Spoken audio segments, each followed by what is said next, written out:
Assalamualaikum warahmatullahi wabarakatuh. Perkenalkan, nama saya Miftah Mendra Mursalin, NPM 190637800. Saya dari kelas Petrologi A dan kelompok praktikum 4. Hari ini saya akan menjelaskan hasil laporan praktikum petrologi ke-8 saya, yaitu batuan sedimen non-plastik. Pada batuan sampel pertama ini, batuannya memiliki warna lapuk coklat kekuningan. Ukuran butirnya ini lebih dari 2 mm. Sifatnya allochthonous, yaitu batuan yang terbentuk oleh proses-proses transportasi sehingga komponen ini tidak terikat bersama saat pembentukannya ini. Kemudian komponen fosil batuannya ini adalah moluska 100%. Bisa dilihat dari foto sampel batuan ini, banyak sekali fosil-fosil moluska. Komponen batuannya ini adalah grain or component supported karena pada batuan ini sebagian besar batuan ini terdiri dari komponen moluska. Kemudian untuk menentukan nama batuan sampel pertama ini, kita akan menggunakan skema yang dibuat oleh Embry dan Kovan pada tahun 1971.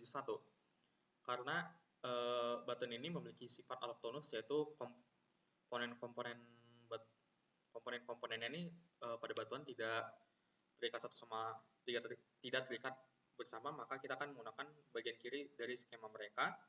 Kemudian mereka terdapat pada grup yang memiliki ukuran butir lebih dari 2 mm yang jumlahnya ini lebih dari 10%, dan karena batuan ini terdiri dari supported by komponen yang lebih dari 2 mm, terdiri dari komponen-komponen tersebut, maka batuan ini merupakan rudstone namanya.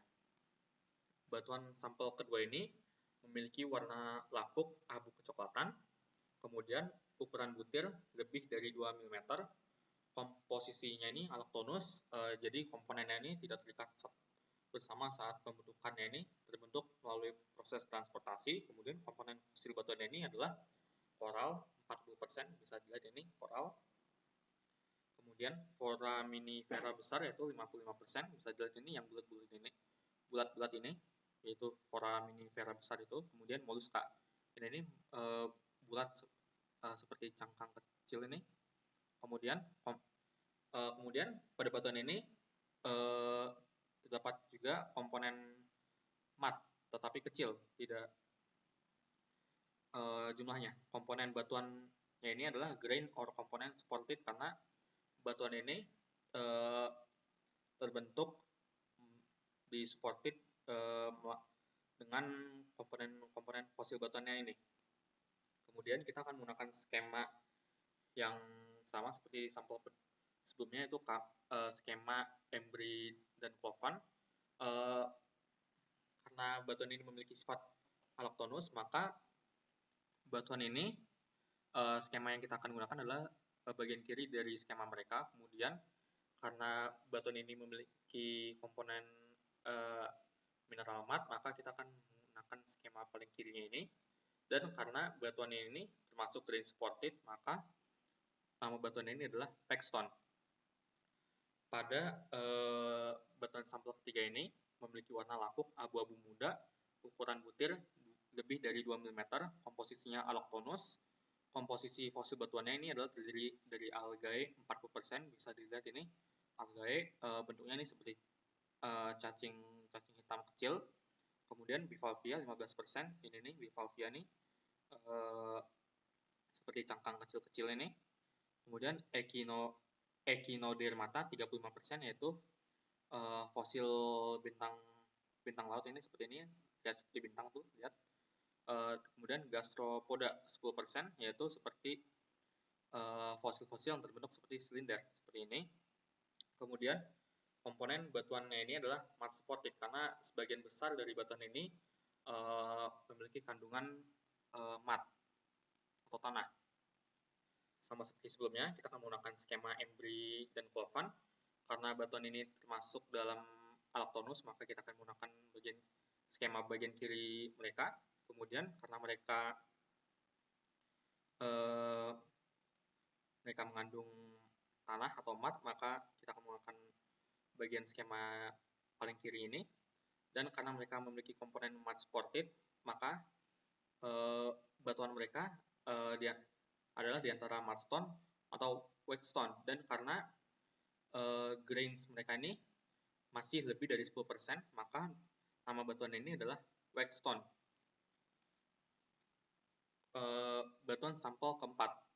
Batuan sampel ini memiliki warna lapuk krem kekuningan, kemudian ukuran butirnya ini lebih dari 2 mm, komposisinya allochthonous, komponen fosil batuan ini adalah coral 40%, bisa dilihat ini coral ini, kemudian foraminifera besar 25%, bisa dilihat ini buletin ini, kemudian foraminifera kecil 5%, bulat kecil ini, kemudian moluska 30%, ini bisa dilihat ini yang putih-putih seperti ini, itu moluska 30%, terdiri dari ada pada batuan ini.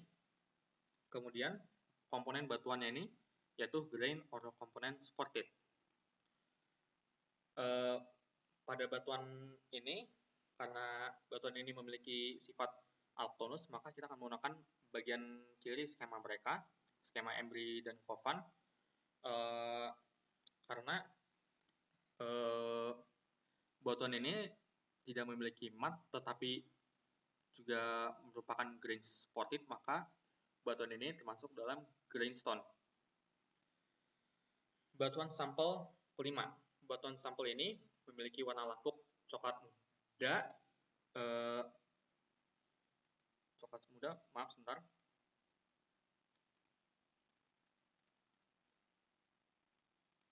Kemudian ukuran butirnya ini lebih dari 2 mm, kemudian komposisinya ini autochthonous. Autochthonous ini merupakan batuan yang terbentuk secara in situ, jadi komponen-komponen ini terikat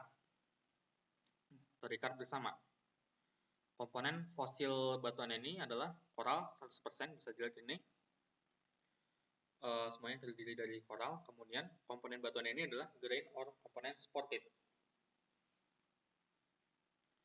Batuannya ini kita akan menggunakan skema Embry dan Kovan karena batuan ini termasuk dalam autochthonous, yaitu komponen batuan yang memiliki komponen yang terikat bersama saat pembentukannya, maka kita akan menggunakan skema bagian kanan atau tengahnya ini, skema tengah, bagian tengah skema mereka.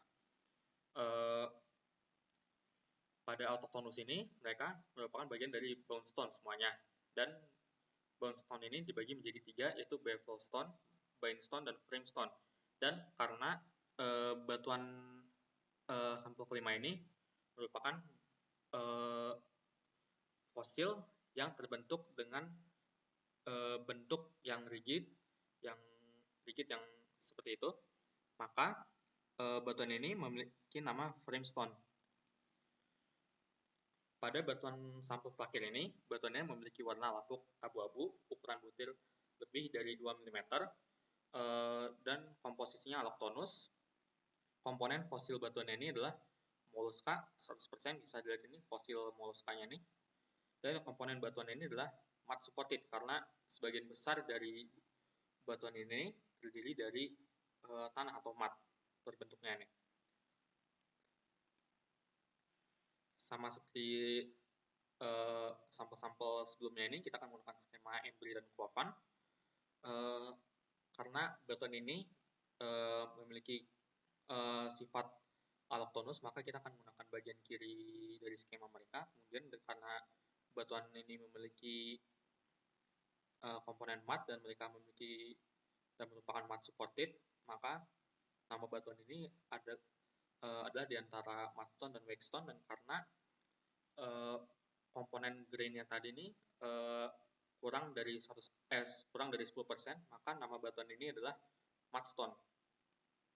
Ini adalah sumber yang saya gunakan agar bisa membuat laporan ini. Sekian dari saya, terima kasih atas perhatiannya. Wassalamualaikum warahmatullahi wabarakatuh.